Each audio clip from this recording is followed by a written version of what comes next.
I think everybody should start joining on their own. I don't think they have to be let in, Tanya. Okay. Hey, Candy. Hey.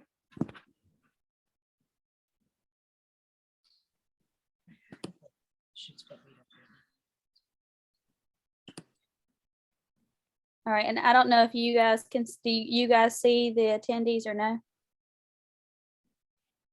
You see them? Okay. I can't see anyone on my side except for you guys. Oh no, we only see us. Okay. I was like, if I click on participants, I can, but I don't see them. Right. We're going to give everybody just a few minutes to get in. This was one of the biggest registered events because everybody was so excited to hear y'all's point of view. Oh, yay. Yeah. Hello, everybody out there in Zoom world. You probably can't respond and we can't see you, but we know that you're there. But if you will use your chat box, you can communicate to me. It should give you an option to say host or host and panelist. So if you click, whenever you send something in the chat, you can click on everyone, or you can click host and panelist, and we can all see you in the chat. We're going to give everybody just a few minutes to get in, and then we're going to start asking questions. We have a few questions that we've already come up with for the panelists. If you decide, hey, I have a question that I want to ask, you can go ahead and type that in the chat box, and either myself or Tanya will ask them after we finish the run through of the questions that we already have for them. We're hoping that some of those questions may answer some other questions. So welcome everybody: Katie, Lori, Suzanne, Joanne, Jamie, Christina, Lupe, and Andrea. Joanne is driving, but she can't wait to listen. Mm-hmm.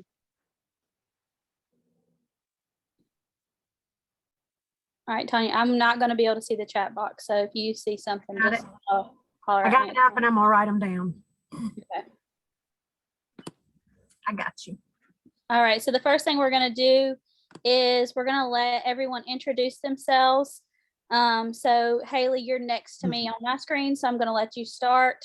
You can introduce yourself, and then we'll just move down. I'm Haley. What else do you want to know about us first, Cassie? So just tell us who you are, what your diagnosis is, and an interesting fact about yourself. Okay, I'm Haley. I've been diagnosed with autism and ADHD, and an interesting fact about myself is I collect Hot Wheels. All right, Aiden. I'm Aiden Ashley. This is my mom. I have autism. Asperger's. And an interesting fact about me is that I'm a massive How to Train a Dragon fan. Awesome. All right, let's see. Maya. Hi, my name is Maya. Let's see. I have several conditions. One, I am visually impaired as a result of a medical condition called albinism, which means I lack pigmentation in my eyes, hair, and skin. I also live with 3 chronic illnesses, one being chronic migraine disease, chronic fatigue syndrome, and hypermobility spectrum disorder. And a fun fact about me is that I am an advocate and a content creator. Awesome. All right, Candy.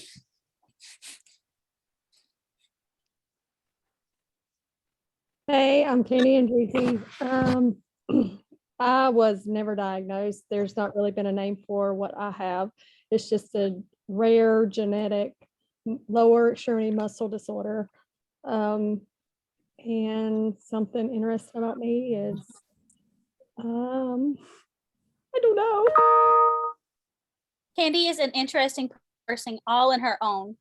Candy is an amazing teacher of preschoolers, and she is so creative, and she's got a little bit of OCD with organization, just a little bit. Thank you, And we love it. Yeah. We love it. All right, Morgan. I'm Morgan and I have ADHD. And an interesting fact about me is I am ambidextrous. Okay, Morgan. All right, Caleb. My name is Caleb Ethnic Sagamani, and I'm diagnosed with Down syndrome. And interesting about me, I am into Disney and how he made into that stuff. You are a great Walt Disney fan. Yes, I am. I'm a diehard fan. This is true. I've heard lots about that, huh? Yep. Okay. So now I have these few questions that we're going to ask, and I'm just going to ask the question, and then I will ask each one of them to answer just like we just did. So the first question is, how old were you when you were diagnosed? So Haley. So I was diagnosed with ADHD when I was 9 years old, and I wasn't diagnosed with autism until 10 years later. So I was 19 years old, a sophomore in college. So that was just last year. Okay. Aiden. I was diagnosed back when I was 3. Okay. That's pretty much it. Awesome.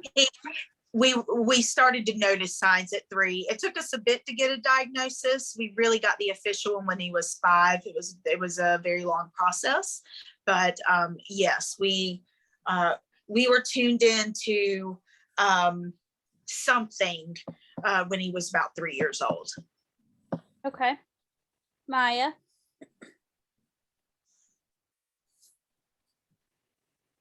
Oh, you're on mute. Sorry. Maya, you're on mute. I was diagnosed with albinism and my subsequent vision impairment from birth because albinism is congenital. And my diagnosis for my debilitating chronic illnesses came for chronic migraine disease around the age of 13 or 14.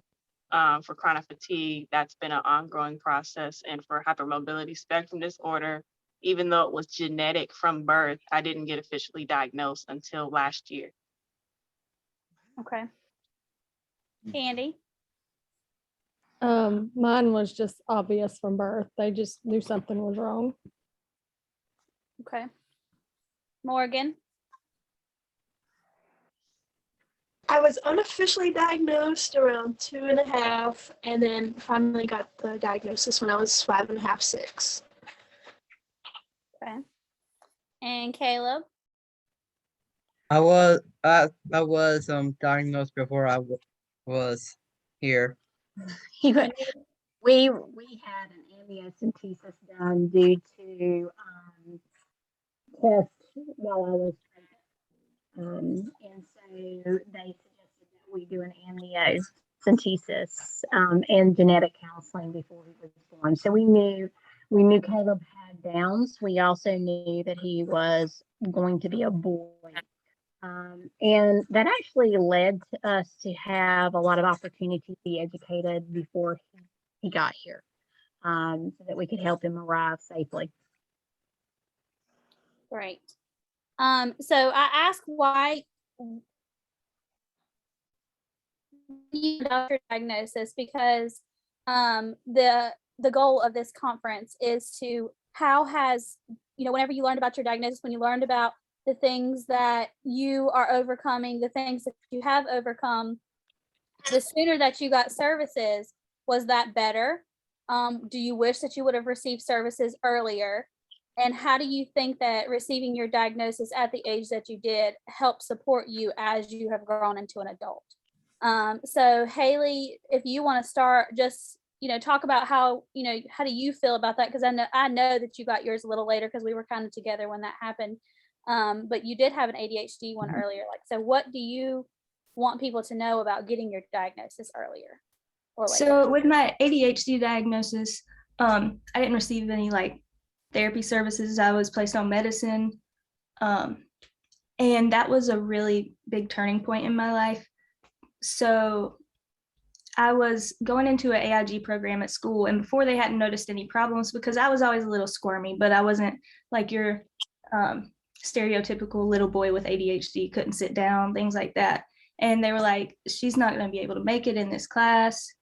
And so eventually we started the diagnostic process and I went on medicine, and it kind of helped me to, well, something I've noticed with some of our kids at Partners is they are very cognizant of, I want to do good, but sometimes I can't. So when I started taking medicine, it helped me be able to recognize that, oh, I can do good. It's just like my brain doesn't produce the chemicals it needs so that I can do the things that I'm supposed to do and win.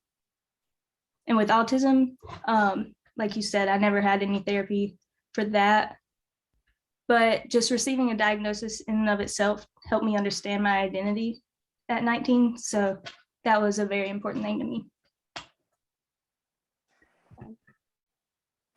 All right, let's see. Aiden, I knew that you guys received all of your stuff kind of early because you were at Partners for so long. But how do you think that it affected your development, that you were diagnosed so early, and the services that you got in place? What would have happened if you didn't receive those services so early?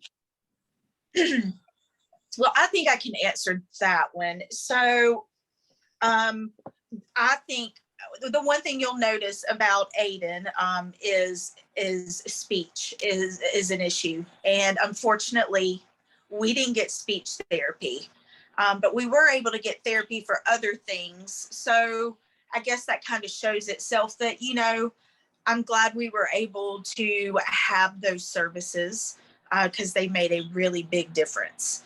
And I just wish that we would have been able to really focus on that speech more. And I definitely see the impact of that now. So the services absolutely are important, and they work and are just necessary.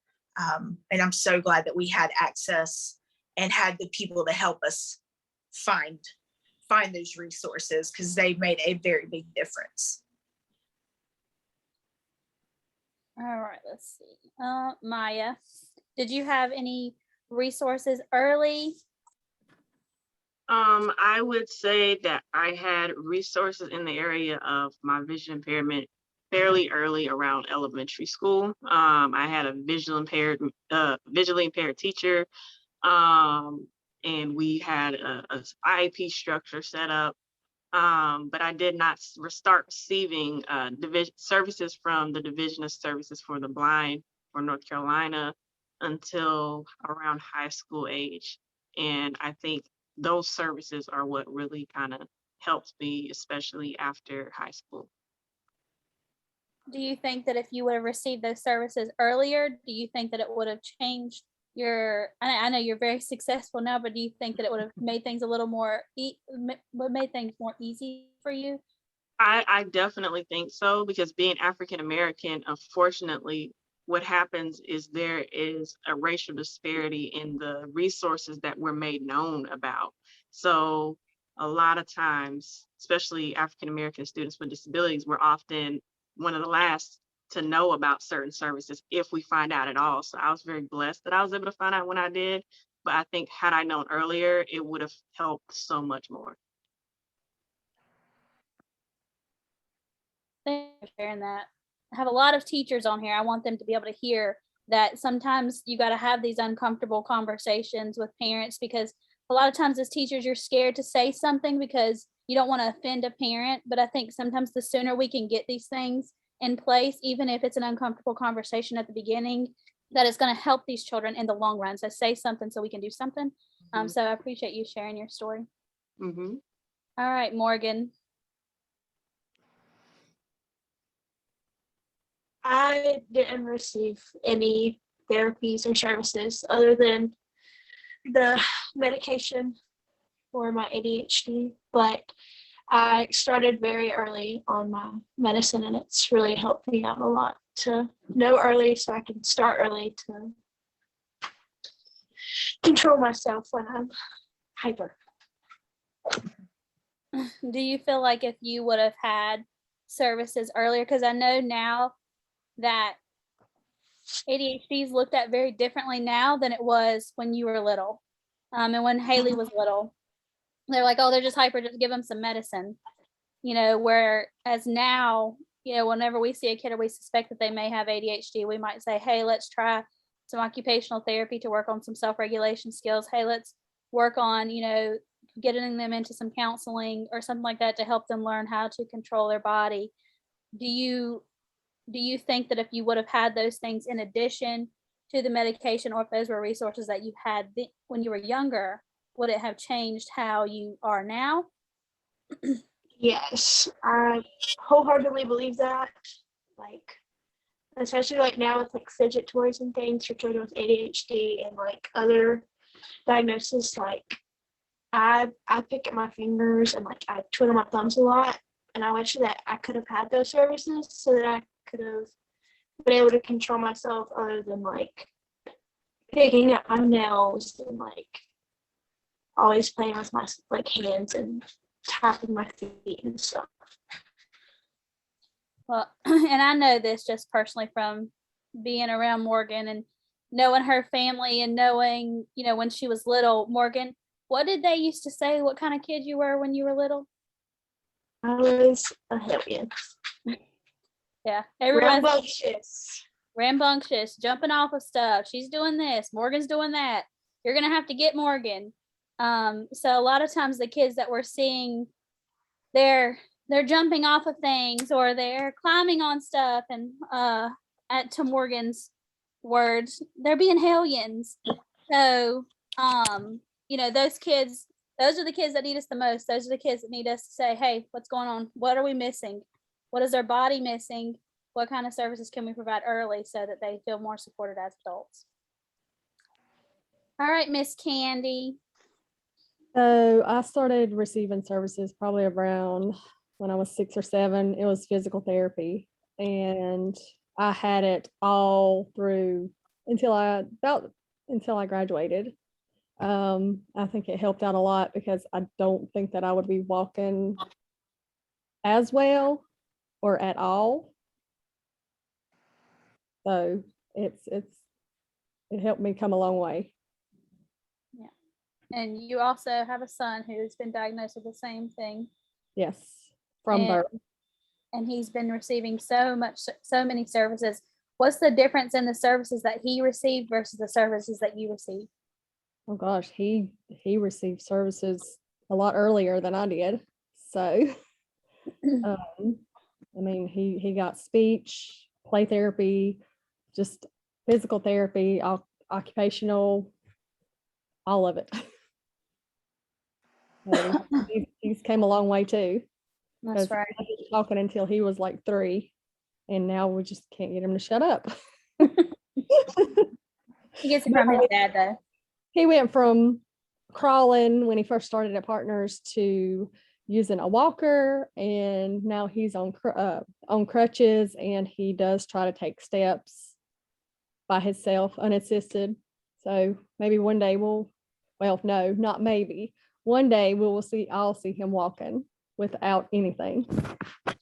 How old were you, Candy, when you took your first unassisted steps? I was 3, and I did not have crutches or anything like that. The doctors told my parents, this was 1980. They told my parents that I would never walk. And I am 41 years old, and I'm walking, I'm married, I drive a car, I've had a job since I was 16. I do everything. And she's going to get her bachelor's degree. She's proving all those doctors wrong. Yeah, my saying has always been, can't has never been in my vocabulary. The saying that I've always, I want to get a tattoo or have it somewhere. Tell me I can't do something, I'm going to prove you wrong. And I've done that my whole life. She's a strong woman, that Candy Andrewsy. All right, Lori and Caleb. Andy, we have a saying in our house, can't never could. So that's what we go by here. Caleb, we were very fortunate to have services almost from the beginning. I will have to admit, my husband and I were very skeptical of having the amnio because we were very adamant that we would not abort our child no matter what. But looking back, the amnio gave us a direction of knowing what was going to take place. And when Caleb was born, he didn't breathe. He was not breathing.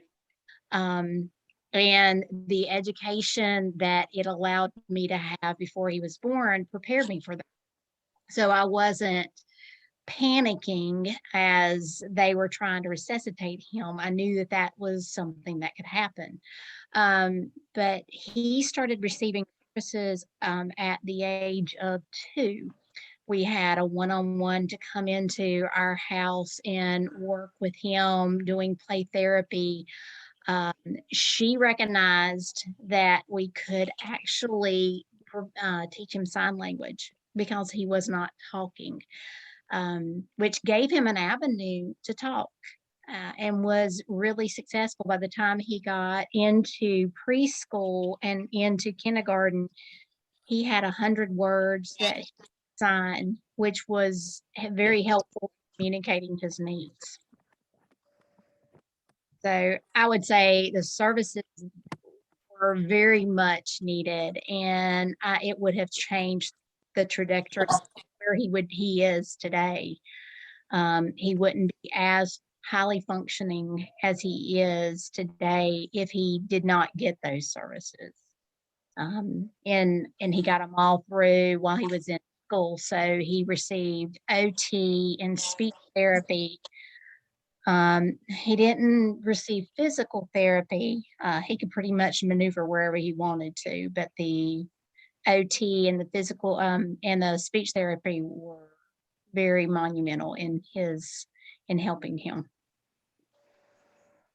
I love that you brought up about the sign language, because I've worked with a few parents and not necessarily teachers at Partners, but in the community that they don't want to use sign language because they say it hinders them from learning how to talk. And I'm just like, it's an asset. It's something in addition to. And Exactly. if they have to have some kind of way to communicate. So I'm thankful that you brought that up. Well, I remember watching my son be really frustrated because he couldn't tell me what he wanted. And when I expressed that to his one-on-one, she was like, well, why don't you teach him sign language? I'm like, he can learn sign language. She's like, absolutely. And so we started with one sign language from another, and it just opened the door for him. It encouraged him to talk. He realized he could communicate, and so therefore it gave him the ability to communicate. Thank you.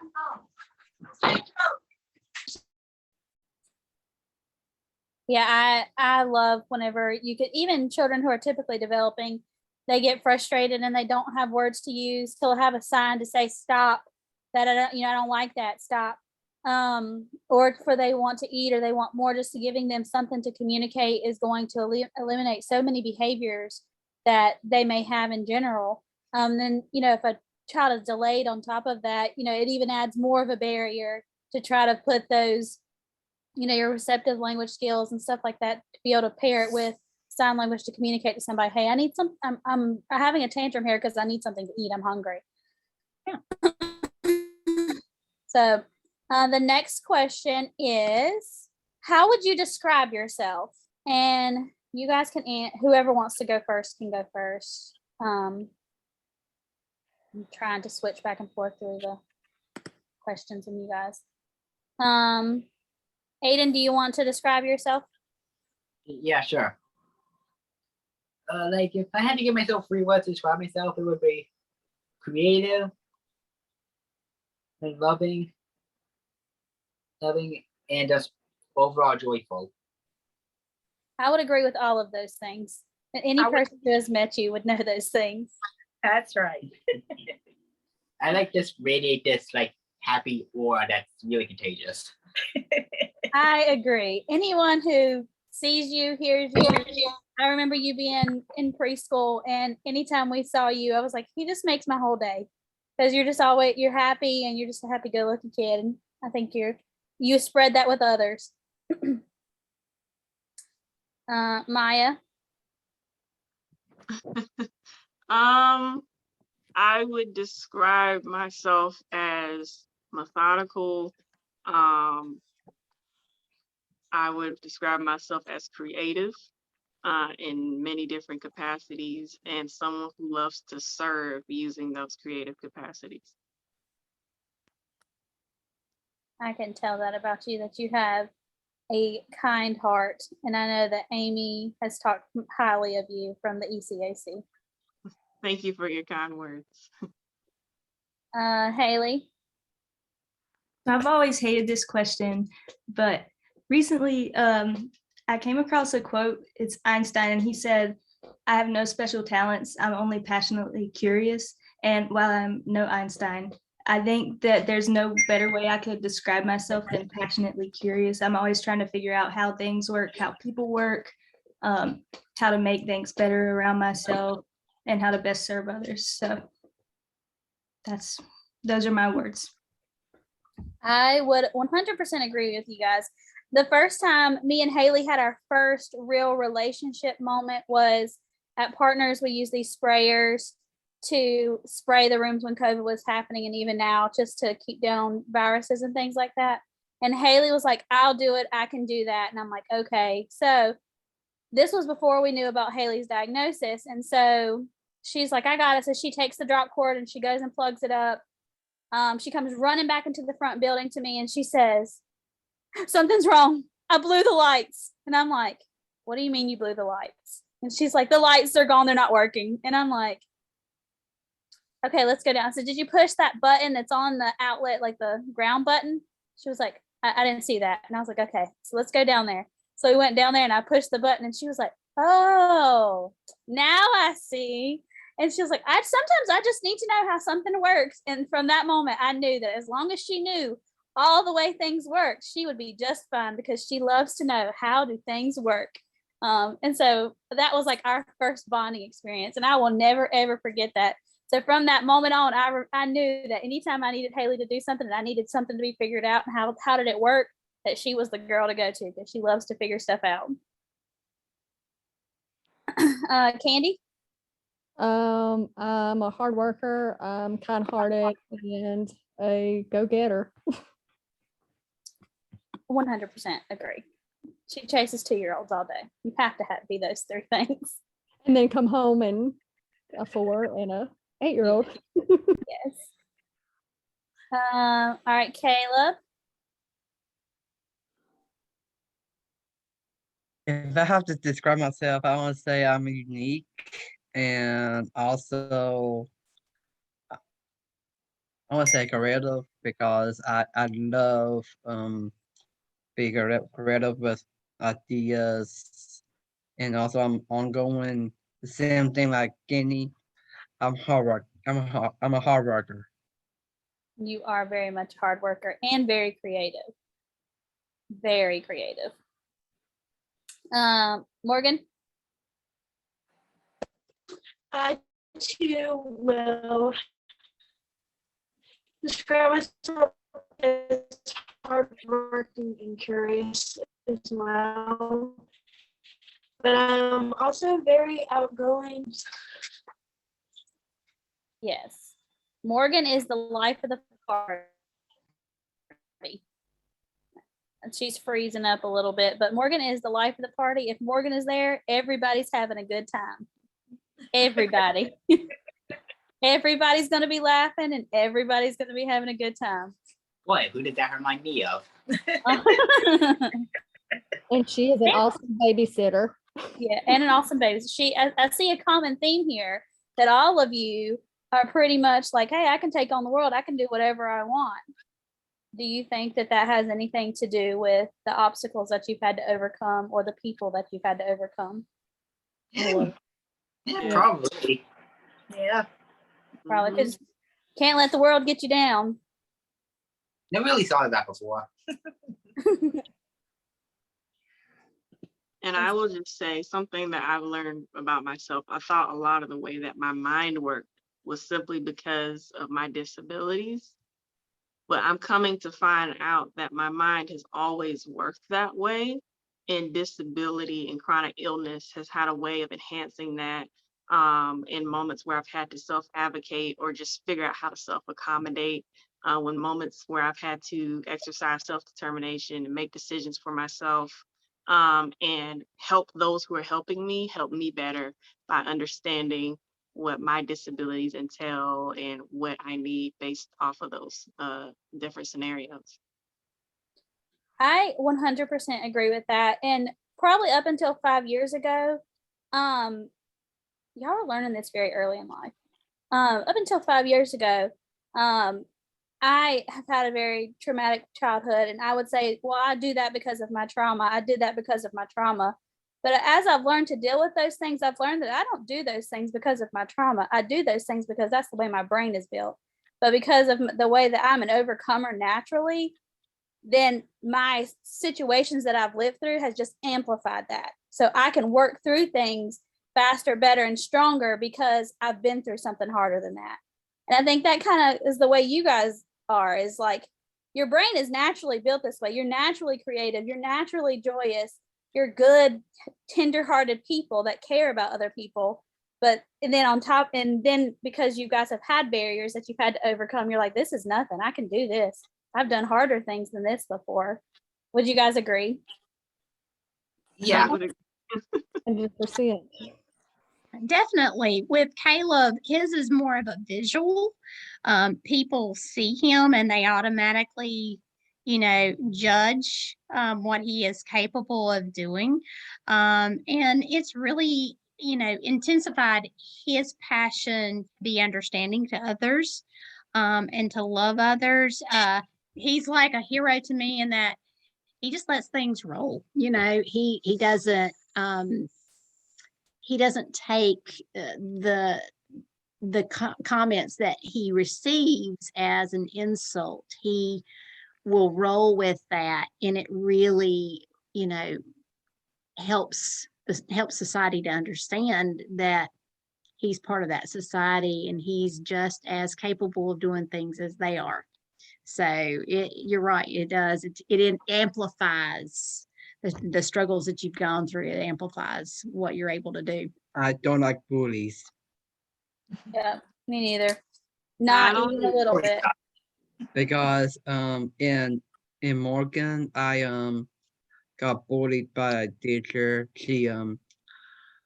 Well, she didn't really bully you. She just didn't want you in her class. she said if you disrespect me, I will put you in the trash can. Well, that is not nice. And Miss Tanya No. will tell you that you are a much better person than I am, because I cannot roll with the punches very easily when people are not being nice. Miss Tanya will tell you that is not my strength. It's not my strength. So the next question was, what do you think made you successful that you are today? Because all of you were chosen because we view you as very successful. So what do you think got you here? I would say my parents, because they never treated me any different than what, they treated my sister.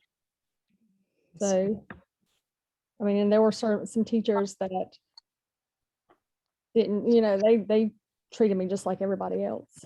If I did something, I got in trouble for it. So you felt like you were just had the same expectations as everybody else. And that is what helped you be so successful. Yes. Okay. I think for me, it's a culmination of several things. One, it's my faith.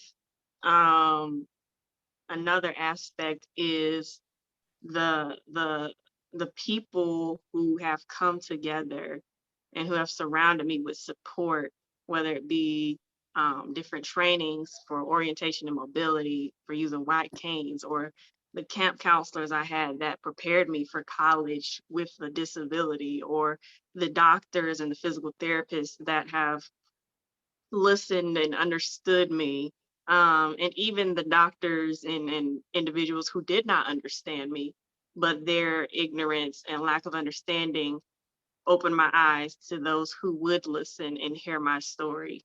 I think it's just a culmination of learning the value of interdependence, and seeing my disabilities and chronic illnesses as different ways that I maneuver around the world, and in my sphere of influence. And it's not that I'm less than any other individual. It just means I require different set of needs, but I have a different set of skills as a result of having those different needs.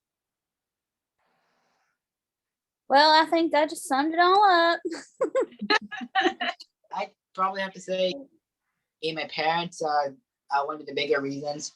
Either they made sure, or that people knew that I had autism and that I kind of functioned a bit differently. Like, so they were able to kind of help me cope with that. That put me in places where I would be understood. But then somewhere for myself too, to like that go-getter and that kind of thing we were talking about earlier. And yeah, plus my hyper focus, as we put it, to just kind of really zone in on a specific topic and really understand a good deal of it. It put me in several places where I'm the smart guy in the room. This is true. This is 100% true. Like for a while, I was known as the animal expert. Yes, he did used to be the animal expert. That's right. Still kind of am. Yes, I remember you giving me lots of lessons when you were in preschool and just blowing my mind because you were so smart. Aiden, can I ask you a question? So I work with a lot of families that their children are just receiving autism diagnosis. And you mentioned that your mom and dad always let people know, like, this was your diagnosis and this is, so they would know, how to expect you to behave or to expect how you needed modifications in the classroom. But I have some families that they don't want people to know that their child has autism. Do you think that that's helpful or hurtful to them? Honestly, overall hurtful because suppressing that kind of thing, it could lead to multiple problems that I can't even begin to describe. I so and even physical sometimes if it's really that bad. And I think it's this whole society thing, like we want everyone to just kind of be viewed as like normal. Also, someone with like a mental disability or some others think if they can help it, they can. It just kind of came out of nowhere, so it's not kind of being a little. That's okay. Take your time. But yeah, overall, I'd say it's good for people to know. Especially if you can get the proper help. Help is really how somebody enticing up. I mean, we obviously made that choice for him, and that's a good question because I've never really thought about that. It just for us, I guess, like I said, we kind of took that option away. We just felt, wow. I think we just felt we're a very open family to begin with, where we are an open book family. We don't really hide a lot. So we've always been very just open with the things that we deal with. And so we've always been very open about Aiden. And I'm glad to hear that you think it was a good thing because we made that choice for him. So, it's a difficult thing. I do think there are times I look back and go, we probably would have been better off if they had not known, or we might have been better off because it would become a focus or something like that. But overall, I don't have any regrets, with sharing him with the world. I totally agree. Does anybody else have thoughts about that? about like, someone who may have had their child just recently diagnosed and they don't want anyone to know? So, oh, You're good. Go ahead. okay. So as someone who wasn't diagnosed, my parents and some family members that worked in special education and were kind of familiar with the signs of autism, they noticed it like from the time I was an infant. But because of the stigma around it, they kind of avoided that diagnosis. It wasn't hindering me in any way, at least to their knowledge. There were definitely some things, some skills that I didn't have that caused some issues I would have to deal with later on in life. But their philosophy was that if I was labeled and if people knew that, then I would be treated differently and things like that. But now you're talking about children that are diagnosed now, even more so than before. We are in a world where it's been kind of normalized. I So would agree. as we continue to normalize that, I think that the harm is so much less than like the potential benefit, because it's not seen the same way it was. At least we're moving towards that. I mean, in some realms. I would absolutely yeah. agree. The view of Asperger's syndrome, it's changed even so much since Aiden's been diagnosed. It's autism spectrum disorder now, I think, and so it's constantly evolving and changing, the view of it. And even he's been diagnosed for 15 years. It's vastly different even now than it was 10 years ago. I see the services that some people are getting now that I would have loved to have had for Aiden. So it's really exciting for me to see how much easier it has to be. It feels so much easier than when we were going through this with Aiden 15 years ago. So I'm just so happy to see progression. It's just very exciting. I totally agree. A lot of families are having more access to resources sooner. Absolutely. Yes. And that I think that they don't realize like how hard it has been for some of, like Caleb, like Aiden, like some of you guys who had to wait so long to get services because it just wasn't available, or you didn't know about it, or someone else didn't know about it to tell you about it. I mean, I remember the closest place for some therapies were an hour and a half drive for us. And now I've noticed around, even in our county, oh my goodness, there's one right up the road from us. We just didn't even have that even, 10, 15 years ago. Going to get certain types of therapies were just a luxury. And to get to be able to afford to go and get it done and have the accessibility. So it's always very exciting when I see it just becoming more and more part of the landscape. Me too. I love it. Obviously, because that's my whole job. Maya. Yeah, and I was going to kind of add to the idea or the situation of a family disclosing, or even the individual disclosing their own disability. Not only do I have disabilities, but I'm an advocate for people with albinism, invisible disabilities, and chronic illnesses. And one of the things that I always, talk about is just, it starts a lot of the times with the family, but in a family context, one of the things that I always strive to communicate is that helping a child develop that level of self-advocacy and self-acceptance with their disability is so crucial. And like the people that I work with in the different organizations that I partner with, I see a lot of adults with disabilities who are still struggling to self-advocate because they feel like burdens at the most basic level. They're still scared to self-disclose because they're afraid that they will get denied benefits or services. So teaching your kids that from an early age, like I commend the sweet lady and her son, I can't see the names because I'm visually impaired, who just spoke, because that inspires me as an advocate to know that there are parents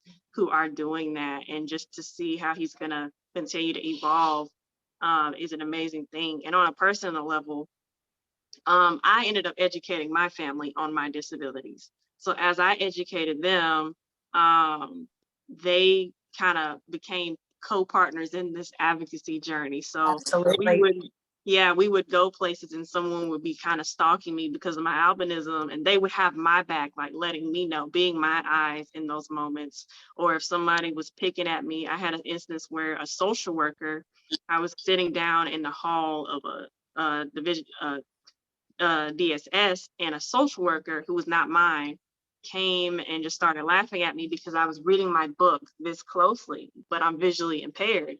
And I remember telling a family member of mine and my social worker, and they handled that situation. But to see like how instances like that can occur, had I not had the support system I had at the time, I would have been crushed, and all the more likely to silence my own voice. So just kudos to you guys and what you're talking about. Does anybody else want to add anything about onto that topic?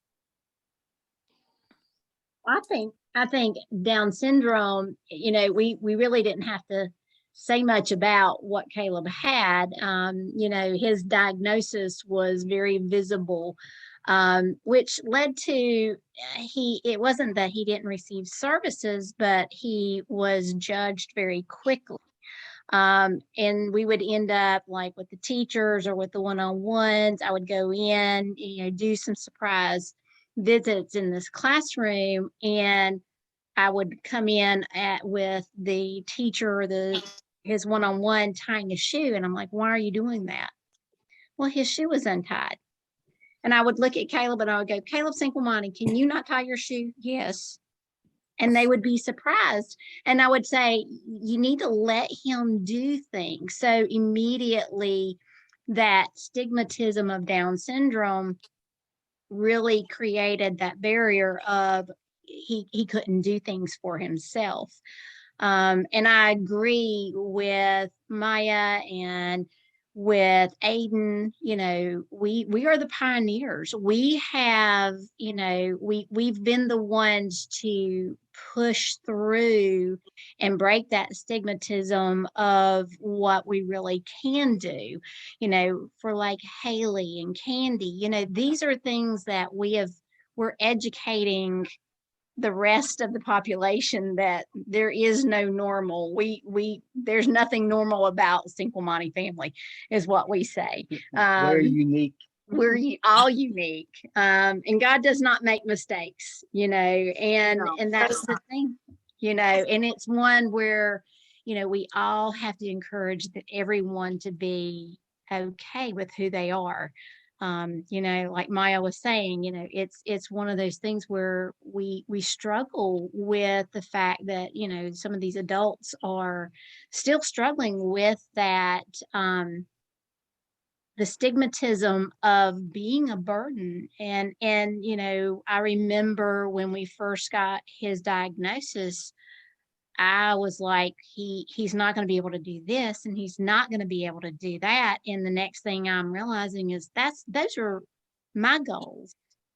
I needed to stop and let Caleb make his own goals. And, you know, we've got to trudge forward and show the world they have the same wishes. They have the same goals. They may be on different levels, but they want everything that everybody else does. You say something? You sure can. I remember always looking for someone I could relate to, coming up, and I was always looking for that parent that had a child in the next age group, so that I could talk to somebody and say, what am I getting ready to deal with? And I still struggle till this day to find parents. When Aiden was coming into, you know, 16, 17, 18, I didn't know anybody that had a child at that age that I could talk to. And so that's why it's been important for us to be advocates, because we want to be that person to somebody else that I was always looking for and that I'm still looking for. I'm now, Aiden's 18 now. I'm looking to connect with someone that's 22, 23, 24. I want to know what's coming next for us and what that might look like. And so it's still a struggle till this day, 18 years later, but the community continues to grow for us and as a whole. And thank goodness for places like Partners in Learning that provide that, because that's been our community. So Nobody judging G's book by the cover. I still personally struggle every day with, like walking around new people. Sorry, y'all. It just, Okay. it's terrible the way people treat people that are a little different. I have never thought of myself as having a handicap or disability, because having a disability means really you can't do the stuff that I do. And I am not disabled. I can do, but people still look at me different. Like when I go into stores, and most of the time when I go into stores, I get a cart just so that nobody can really tell anything. Or if I'm meeting somebody for the first time, I want to make sure that I'm sitting down so that nobody notices. If I may say something, I just want to say I am so sorry that you experience this on a regular basis. I'm sure each of us have experiences that to this day break our heart, and I'm sorry you are still going through that. And unfortunately, one of the things I've noticed is that we live in a world that is structured and built for people who don't have a disability, when living with a disability or a different condition is simply another aspect of the human condition. And because the world does not see it that way, we often get viewed as exhibits and extraterrestrials. And that's one of the things that I hope conversations like what we're having today can change, that people would not view you or I or anybody else on this panel as, strange, but as people who are navigating the world differently. And because of that difference, we are people that others without a disability or a different situation can learn from. We're more valuable to this earthly community than they realize. And if people would just recognize that, I think a lot of things could be changed for the better. Yeah, and when my son started school, I was so scared because I knew what I went through, and I was worried, not that he couldn't take up for himself, because he can. Mm-hmm. I was worried about what everybody else was going to say to him, like be mean to him, because he's kind-hearted like I am. And every time we went to the IEP meetings, his principal and vice principal were like, no, everybody is like, he's the little brother. Everybody wants to help him. Everyone wants to do stuff for him. So that helped my mommy heart. But and I would just say that it's beautiful because the things that you've navigated and the obstacles you've faced have cleared and paved the way for your son. So I think that is an amazing part of your story and both of y'all's journey. I'm proud of you, Candy. We need to put this on your public speaking class. Yes, there's some good comments. I just wanted to Okay, go ahead. let panelists know. I don't know if you guys are reading them, but there's some really good comments. Aiden and his mom, when you guys were talking, the comment was made, you are educating so many people by doing that, for the advocacy that you're doing. Jamie said, I loved going on field trips with Aiden during summer camps. We have another parent that's joined us as a participant, Joanne, and her son has autism and he is 33. Chrissy Weeks said, thank you all for being so open, honest, and raw. As an educator, this information is so very important. I hope to take what you have shared and pour back into my students and families. Honestly, thank you from the bottom of my heart. That about made me cry. Candy, you are so beautiful. You should never worry about those things. Norma's heart is full. Candy, you have so much to be proud of. Thank Um, you. I know there is a song which makes sense with what are you saying, which is script by I forgot the name of it, but the quote was from this song, "You're born with a brightest flame." Also, that can twist on your life and how you can be like unique and that stuff. If someone is making fun of people with like me or my mom or everybody, they may call you a freak, but they're not. We're not freak. Like in the show in the movie of Greatest Showman, he had people that were unique. Like there was a woman who did grow a beard. That don't make her a freak. Or Made her unique. yeah, Can like you tell he likes movies? like Jojo the dog face boy.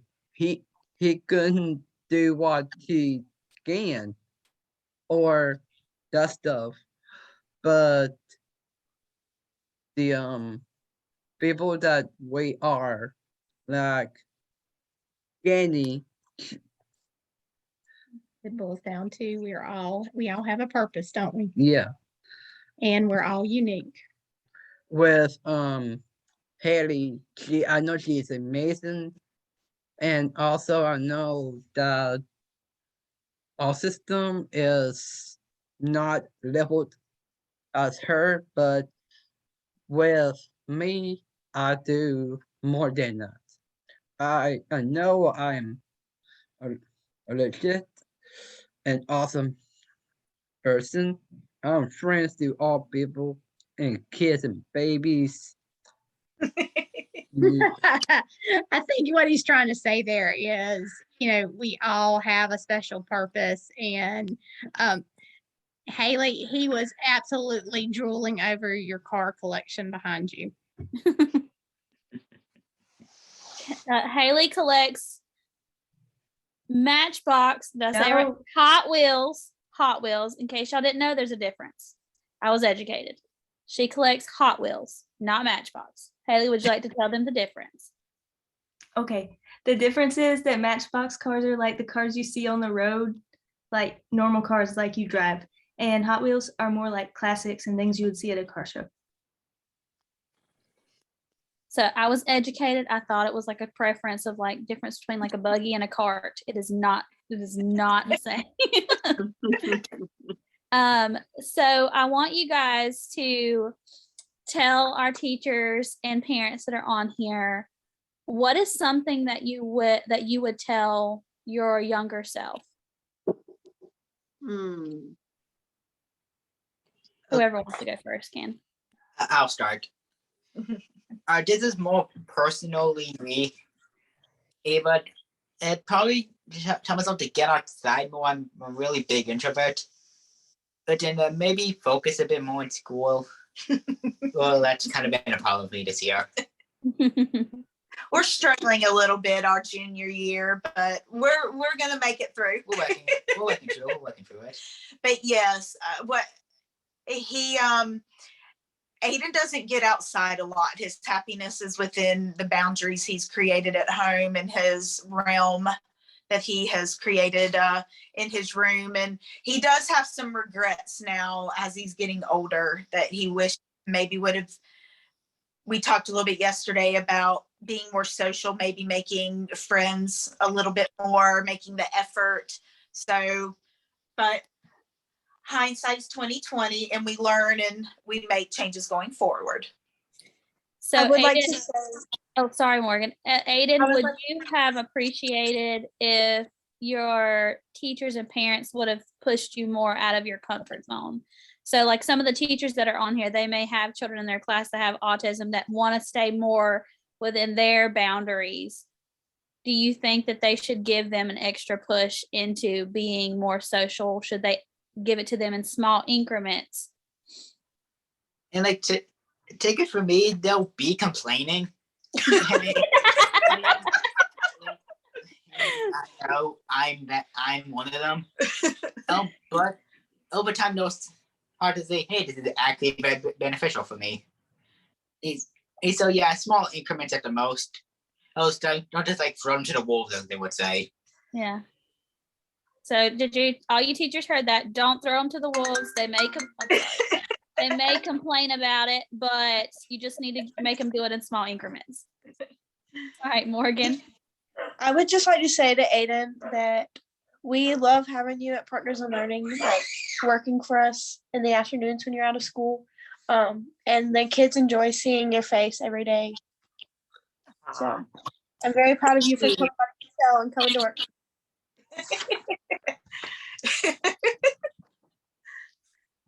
Morgan, what would you tell your younger self? I would tell my younger self, do not change for anyone because you are unique and you are beautiful and in every way that there is. Because I know when I was younger, I tried to change myself to fit everyone else's standards, and a lot of people hold me to a higher standard because I am the way I am. But I would definitely tell myself not to change for anyone but myself. Well, we love you just the way you are, Morgan. All the sassiness and all. I love you guys. Love you too, Mo. I would probably tell myself, which even to this day, be more confident. Don't worry about what people say about you. Strong girl, Candy and Drizzy. Maya. Yeah, so it's a good question. I think for me, for my younger self, it's not so much what I would say, but more of what I would do. And for my younger self, I would walk with her along this journey and continuously remind her that her worth and her value are innate, and that the obstacles that she will face and have faced don't mark her as less capable, but they are stepping stones and pathways of learning how to navigate the world differently, with a different pair of eyes, with a different set of joints, with a different type of brain. You just need to be a motivational speaker, Maya. That's for sure. Yes, she You're an does. amazing speaker. I think it's good. Haley. So because of my socialization differences and things like that, I was bullied for several years. And in response to that, I really just like closed myself off. I didn't really try to fit in. I didn't know how. So I just closed myself off from everyone. So I would tell my younger self not to let people or just the world in general dim your light, because as I've gotten older, I've learned that everyone has something meaningful to offer to those around them. And there's some way that each of us are designed to serve. So whatever that way is, just to try to let it shine. Caleb. If I had to do say to my younger self, I want to be confident and also go outside to make some new friends and tell him that you could do whatever you want to do and follow your dreams. And there's a quote I bottled, which I want him to follow, which is, if you dream it, you can do it, by Walt Disney. That's your life quote. I've heard that more than one time. You can dream it, you can do it. Absolutely. I will be in the Guinness World Records for the biggest collection of Disney memorabilia. I can't wait to see it. I better get a signed page. Okay. I know what the count back now. Okay, so I'm gonna give you guys one more question, and I'm gonna open, so attendees, if you have questions, you can start sending them in now. I'm gonna ask one last question from us. And it is, if you could tell a teacher or a therapist one thing, what would you tell them? Haley? Flexibility really opens doors. So I think a lot of times teachers want things to be done in a certain order, in a certain way, because it's efficient as a teacher. But you're going to get a lot more out of kids. I believe this is true for all kids, but especially those of us that are wired differently. You have to be a little bit flexible to see those kids start to create and make connections for themselves. Hey, on that one, sister. Yes. We got an amen and a hallelujah on that one, teacher. So y'all need to be flexible. That little structured routine y'all got, it ain't working for some of us. All right. I can go next. Okay, go ahead, Maya. Then Morgan after that. So I understand, especially with the advent of COVID and all the changes teachers and educators have had to make, that time is you all's probably most precious commodity. And so one of the things that I strive to do as an advocate is hammer home the necessity of relational equity and proximity, which is a theory that basically states when you build a relationship with someone, especially in the context of disability, you open doors for them to self-disclose, and you create bridges of trust that allow you to have an impact, but also that allow you to be impacted. But without that building of the relationship, you can't necessarily expect that to happen. So one thing I would say to teachers is, within the time constraints that you all have, emphasize the quality of the moments that you may share with your students with your disability. Get to know them, the little things, not just their accommodations, but in addition to their accommodations, who they are as a person. I've been blessed to have had so many amazing educators in my life because they took time during office hours or when I needed it most to get to know me in addition to my accommodations, and they listened. And that is what left such an impact on me and allowed me to get comfortable with communicating to them what I needed. So it wasn't just read this piece of paper, these are accommodations I need. We were able to become a team, and I was able to help them figure out ways to troubleshoot accommodations.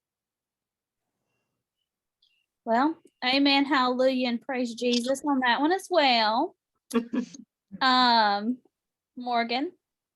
I would like to tell teachers and other people it's okay for people with disabilities to be themselves sometimes, and don't hold everyone to such a high standard. Okay. Like, let us be the way we are. Just to be who you are and accept who you are, not try to push you to be like everybody else. Because we all know gender holds more than high standards. All right, Candy. I would say not to treat us any different because we can do a lot. I personally can do a lot more than what people think that I can do. And Gabe can sure do a lot more than people think he can do. That's why we try to push him so hard. Because I try to tell him, don't say you can't. Because I know you can. I've been through this. I know you can do a lot. All right, Aiden.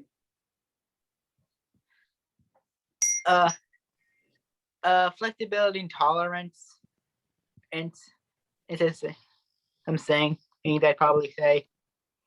Okay. Also, this is more of a me thing, but you probably know that I kind of my eyes kind of dart around and I kind of look away. Mm-hmm. But no, I am fully paying attention, and that's the thing I would say.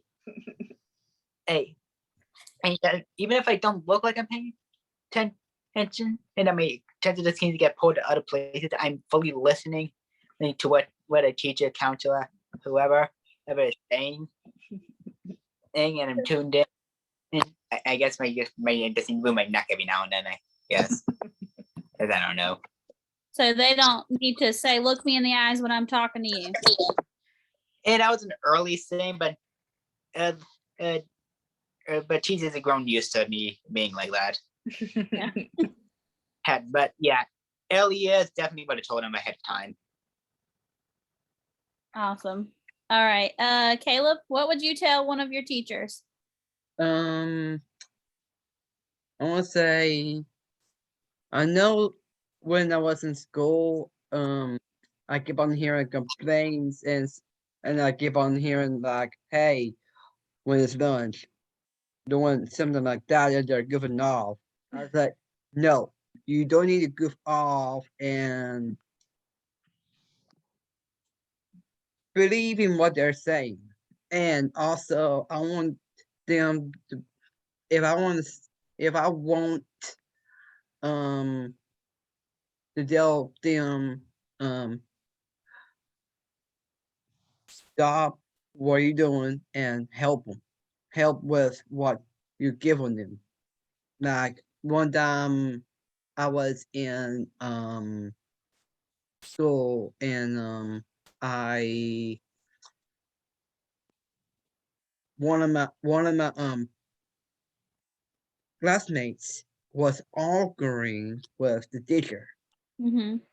and she was banging on the keyboard, and they didn't know what's going on. And We needed to use some patience and understanding. yes, I would say with Caleb that, see me for who I am. And know that maybe I operate a little bit different, but at the same time, I can get there if you'll help me, and over the years with school, there were teachers that recognized that, and were very instrumental in his development. And then there were teachers that were not.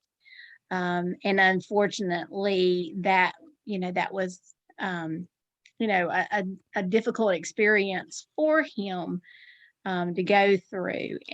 And it just to see the student, and not just Caleb, but any student, for their ability and realize that they're different. I know with our second son, it helped me see him differently and realize, his brain worked different, and I recognized how to help him, just to navigate through life just because of Caleb.